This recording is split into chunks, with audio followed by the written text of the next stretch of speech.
is 4:45 and you are watching your favorite breakfast and morning show, Smell the Coffee. We will be bringing you the freshest news and interesting conversations with myself and the beautiful Aina Raisa Kweyo. Now, coffee lovers do say that if they do not take that morning sip of coffee, then they are not functional, fully functional human beings. Now, we hope that is not you. We, however, hope that you will sip on that coffee and let us entertain you. Good morning, Aina. How are you doing? Good morning. How are you? I'm doing well, thank you. I'm probably gonna, you're probably gonna get tired of me guessing you up, but Miss Ma'am, the face is giving. The face, it's the pink. You know how I feel about you and pink. I love it. Beautiful. Thank you, my friend. Thank you. You know, Josie. I try every morning. I take, I take a cognizant decision to come and, to invest in your, come and give the people what they want. Something small, aesthetics for my people. Giving eloquence, if you ask me. Thank you. Now, we've been discussing fitness this entire week, and, going to the gym and whatnot. Do you think that it is advisable if you, go alone to the gym, or do you think it should be a corporate thing? I think go to the gym alone, right? Because when you do it as a squad, let's say you and I decide we are going to the gym, we are embarking on this fitness journey as a squad. Sometimes I wanted more, and you are just doing it for moral support, or you want it, but not as much as I do. You are probably not in a mental space where you're really taking your health and your fitness seriously. So when you start slacking, it's going to weigh down on me. Because today, if you say, no, Chomi, I don't feel like going to the gym today, I'll say, oh, it's true, man, Chomi, me also. And then we don't go. And that's how we start slacking. That's how we start skipping days. Perfect example, my sister dropped out of the gym because, she started gymming with her friends. And then when they started not going, she also just stopped. She was like, Chomi, I'm so demoralized. I can't go alone anymore. My friends are not going. Today they said they are tired. Today they said, let's go for dinner. So we opted for dinner. We didn't go to the gym anymore. So I say to you today, work out alone. You will find like-minded people at the gym. You don't have to come together. You will find them there. Words of wisdom, yes. I think for me, what would work for me is if I have a partner, especially because of the anxiety, we're going to the gym, all these people at the gym, I need to have someone who would kind of keep me grounded. But also, I definitely agree with you, but it's a thing of, how disciplined are you? Because it's the same, I compare university and the gym is the same thing. University doesn't care how smart you are, Yeah, the gym doesn't care, it's a thing of, how disciplined are you, and also your character. Are you truly disciplined? Because this is more than, just you. It's about your fitness, it's about your body, it's about your home, because your body is your home. So no, I definitely agree with you. And the competition, we are giving away an amazing DSTV Dish Kit Explorer. But Queen, I think you should talk about the competition because you know more about it. You are invested in this competition, so tell us about it. Might just walk away with the DSTV Explorer. Now, please do remember that ATV turns 1 on the 8th of February 2023, and to celebrate this, we are giving away DSTV Explorer, DSTV Dish Kit, Go TV decoders, as well as the 3,000 Namibian dollars from the Foschini Group. All you have to do is scan the QR code in the printed ads in the Republican, Namibian Sun and Algemene Zeitung, and also answer the question that is provided. Now, we're going to say a big thank you to our sponsors, DSTV Namibia, Go TV Namibia, and the Foschini Group. Do remember that competition closes on the 6th of February 2023. Awesome. Would you give me 10 out of 10? I would give you 11 out of 10, girl. Ooh, yes, you done killed it. It's a pity that we can't partake in this competition. Show me there because the prizes are amazing. Show me where there's a will, there's a way. What is okay? We'll have this conversation. I'll during plug break. You must plug me. We'll be right back shortly with exciting news. Stay with us.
In our first news story, with South Africa now effectively roaming between stage 4 and stage 6 load shedding, more South Africans are coming to narrate their plight with the practice by Eskom, which claims it is aimed at preventing a complete collapse of the grid. One South African has explained how he nearly missed out on a lucrative teaching job in Taiwan, where he was to teach English. You know, yesterday I was listening to Podcast and Chill. You know Podcast and Chill, right? With McG. And McG was like talking about his experience, you know, with load shedding. And he said that during December, he was in Durban and he went like for 48 hours without electricity. And I'm just like, that is so sad. How do you even work? How do you do anything without electricity? Because electricity is like an essential need, is as good as water. Those two are on the same WhatsApp group, if you ask me. So for people to not live without electricity, for me, is just very, very unfortunate. Yeah. No, I definitely agree. Also, we need to understand, you know, that load shedding has become like alarming right now in South Africa. Yeah. And you know, they said it back in 2007, you know, that they're introducing load shedding because they cannot provide electricity to the entire South African at the same time. However, it's also a thing of, you know, these power plants are not being maintained. And yes, of course, corruption is coming to play here, because one thing about our African leaders, they wine and dine with corruption. Yeah. But another thing, as Namibians, we'd probably ask ourselves, like, how is that of relevance to Namibia? We need to understand that Namibia is importing 100 megawatts of electricity from South Africa.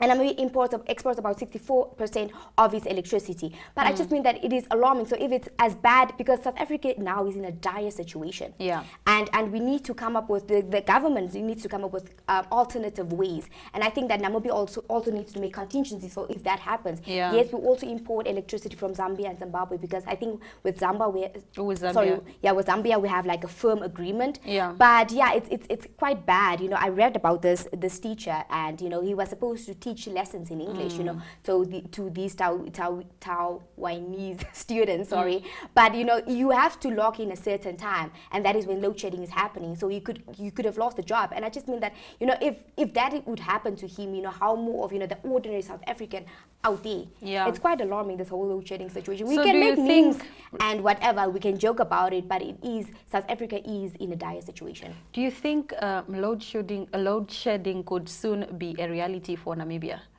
I wouldn't bet on it. I think there's a lot of contextual analysis that should go into that before we can then boldly say that would be a reality for Namibia. But I don't think, you know, that, you know, South Africa would be able to move away from it right now. Also because it's like hobbling like small businesses and the economic growth. But South Africa also, how are you going to help your neighbor if you also don't have enough? I don't, because like, if they cannot provide it domestically, how can we then, you know, expect? But I think it's a thing of the firm agreement that even though you can for you domestically, you need to, you know, keep your end of the bargain with this agreement. I think that's the chat. All right, now we move over to our second story. Now, the Namibian Correctional Service has started their first physical training in commerce at the Commercial Stadium in Windhoek. The two-day event will filter those that are going to make it for the next round, which is a written test scheduled for the 23rd of January 2023. Let me tell you about this fitness test. It is not easy. Yesterday I told you guys, you know, that I was once shortlisted for the correctional services, and we also went through the same process, but for us we started with a written test. So once you passed the written test, you then went to the next round, which was the fitness test. Thereafter you went to the oral, and then if you made it, and then you got the job. But let me tell you something about this fitness test. When we were doing it, they said we should run, was it 8 rounds in 11 minutes of the entire stadium. If you don't finish the rounds in those 11 minutes, and then you go to, if you don't finish, you're out. If you do finish the running, then you go do some squats, you go do some abs. If you don't finish in the time allocated there, you are out. Then you move on to the other fitness test. So it's very, very hectic. And those of you that will be going to this fitness test tomorrow, please, take some water, have your documents on you, because you are likely, if you are not fit enough, let me be honest, you're going to faint. Luckily it's not hot, but at the time when we're doing it, it was so hot. It was sunny. When we were running, people were fainting. But not to scare you, I'm positive that they made what is this? They made provisions. Provisions for anything. Should anything happen, the ambulance is on standby. But it is not an easy test. So I have so much respect for people who pass this test, and the NDF test, the police test. Yo, guys, you have to be fit. Some things are not for all of us. I would not even subscribe to it. And let me tell you where I went out of this whole, process. Show me, maybe by the rounds. At the rounds, yeah, no. I just started smelling blood as I was running. I was like, colleagues, this is where I go out. Like, I can't do this. But you are soft girl, Chomi. How can you run like that? But I was desperate. I wanted a job so badly. And they were giving an opportunity. So, I applied and they called me. And I went to go shoot my shot. I'm not ready to elevate to Gloria. It's fine. Now moving on to our third story. About half of the young people residing in the Khomas region are currently employed. This is according to the Khomas Regional Council. The chairperson says joblessness continues to be a challenge in the region. Unemployment, and particularly youth unemployment, which is in the range of 50%, remains a challenge for the region. 50%, Chomi. And that is just in Khomas region. You know what? I think our problem is, as a people, we just talk about unemployment. We don't do anything about unemployment. We have all these brilliant ideas. Yeah, for the youth to be employed, we need to do X and X, but it's all framework. Where is the action? Where is the tangible evidence that this is what we need to do? This is the projects that we must put our unemployed youth in so that they can get empowered. It's all talk. And I think we need to step away from that and really do something. And it's just not at, institutional level. It's also within our communities. We, as a Ventuk community, what are we doing? I definitely agree with you. I think I always tell people, we've been talking about youth unemployment. We've been identifying the roadblocks to youth unemployment, but we need to come up with strategic and coordinated ways to to solve and mitigate youth unemployment. Also, I'm glad that you mentioned that it's not just on an institutional level, it's not just the responsibility of the government, but what can we as young people do? I believe that, as the government and, the private sector should really also invest in small, medium enterprises. SMEs can be the leading and the driving force of economic growth in a country such as Namibia. So if we look into that, and if we foster entrepreneurship, there are many ways, and it's a thing of implementation, because certain things require more than rhetoric. And I think we are at a point now where we need to speak less and do more. Definitely.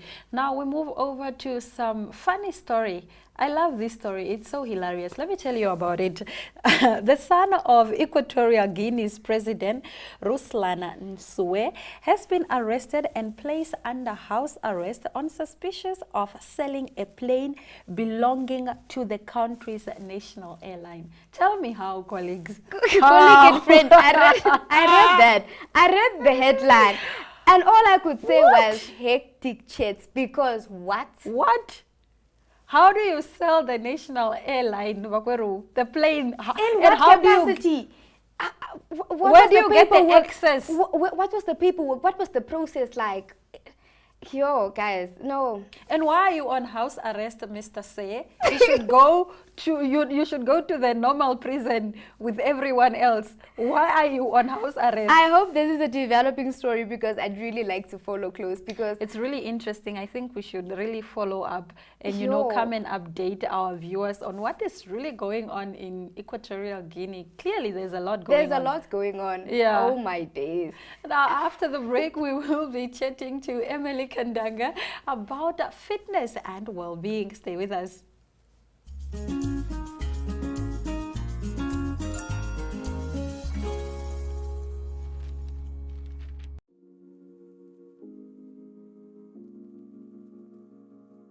Chill Sessions is an entertainment show bringing the latest hits, fashion and entertainment news.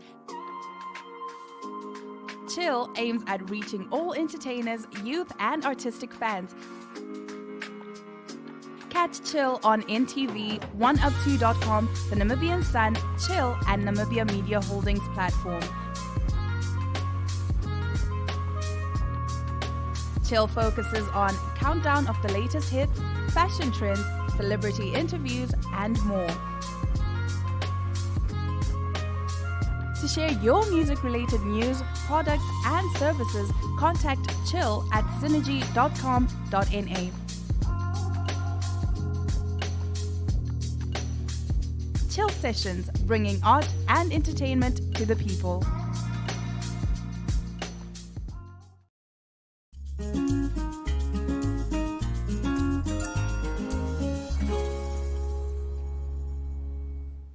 This morning on Smell the Coffee, we are dissecting the impact of fitness on our well-being. And here to tell us more is Emily Kandanga, who is a strength, conditioning, and empowerment coach. Hey, girl! What's that? You have such a fancy title. You know, conditioning and strength. What does it entail? Please tell us more. Sure. So basically what I do is help my clients develop physical strength. Yeah. And through my work, through working with my clients, I saw that they also need some help and support developing emotional and spiritual strength. So that's what's brought me to a point where I'm now incorporating different elements into my business that are making it more holistic.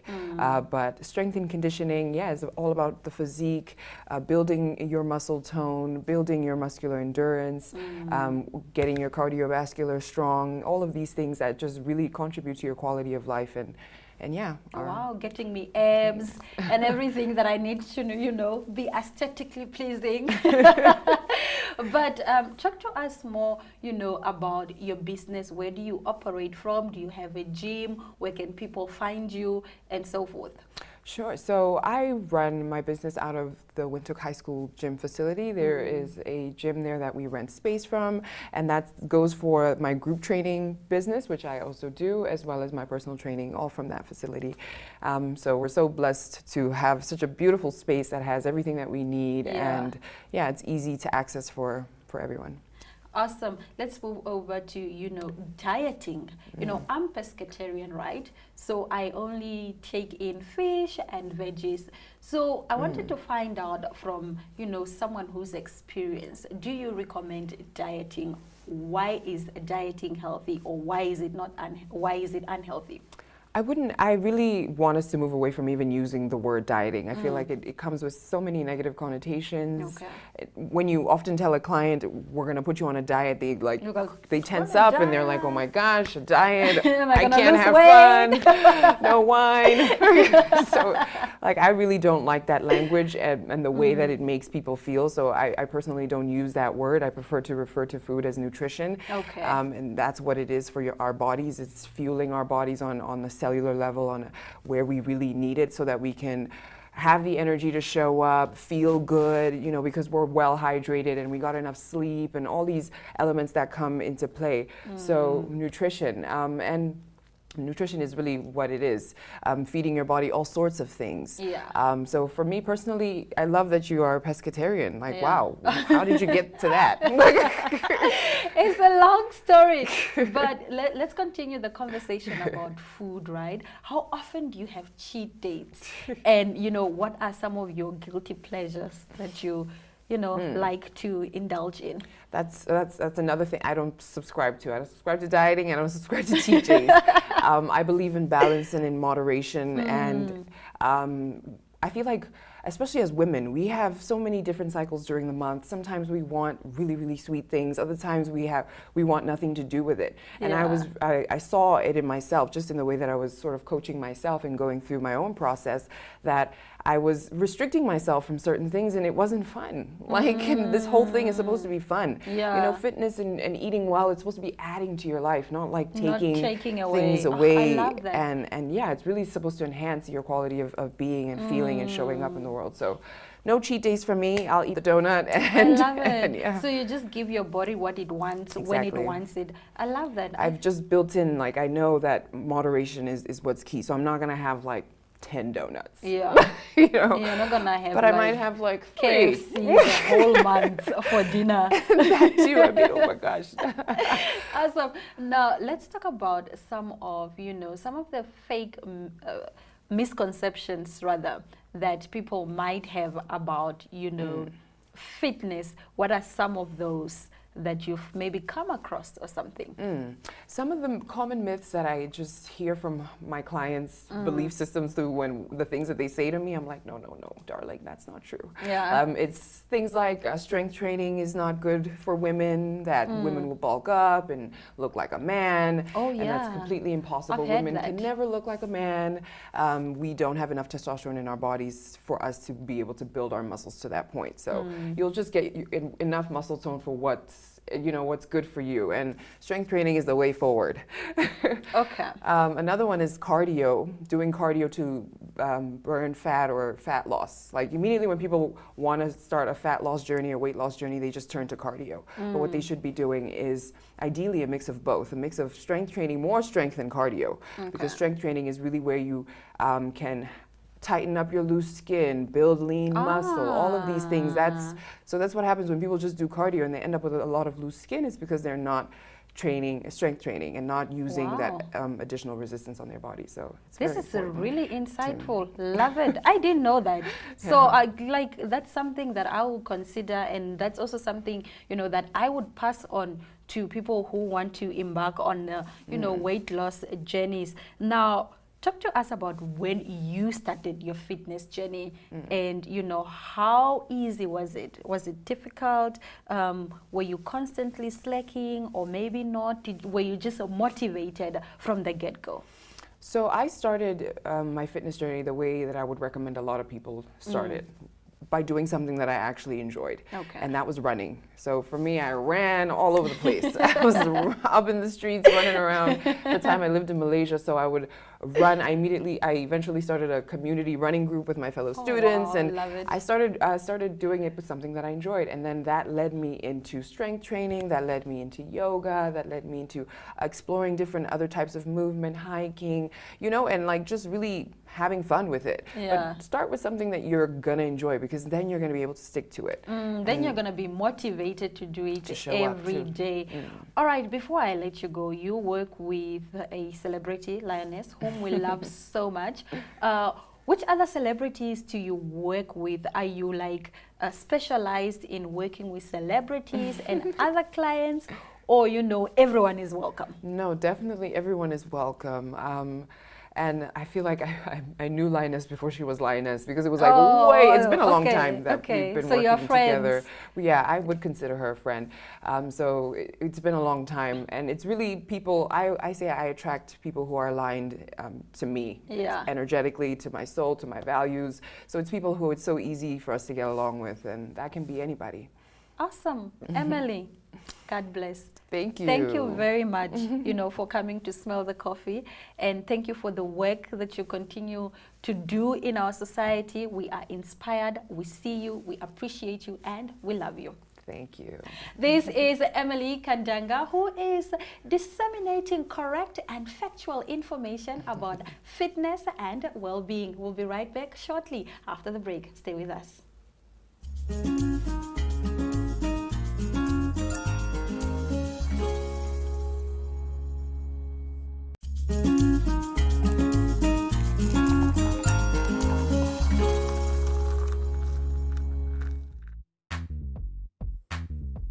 Amanda from Amanda's Cooking is showing us how to make the perfect rum punch for this summer heat. Fresh fruit juices, rum and grenadine makes this rum punch one of the favorite summer mixed drinks. Served in hurricane glasses with a cute umbrella, it just screams summer party. Let's dive right in.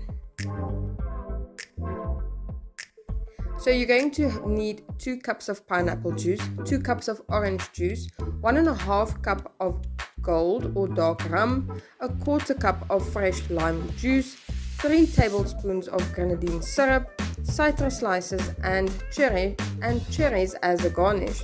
So how are we going to make it? Prepare your garnishes beforehand by skewering citrus slices and cherries for a cute tropical garnish, and also to let guests know what flavors they will taste in their drink. Then, in a large pitcher, mix the pineapple, orange and lime juices together and then add the rum and set it aside. For each individual serving glass, pour 1 tablespoon of grenadine syrup or simply the syrup from the cherries from the jar into a glass, and then you fill the glass with ice. When you're ready to enjoy, pour the rum punch into each glass to allow for the sunset effect. Enjoy!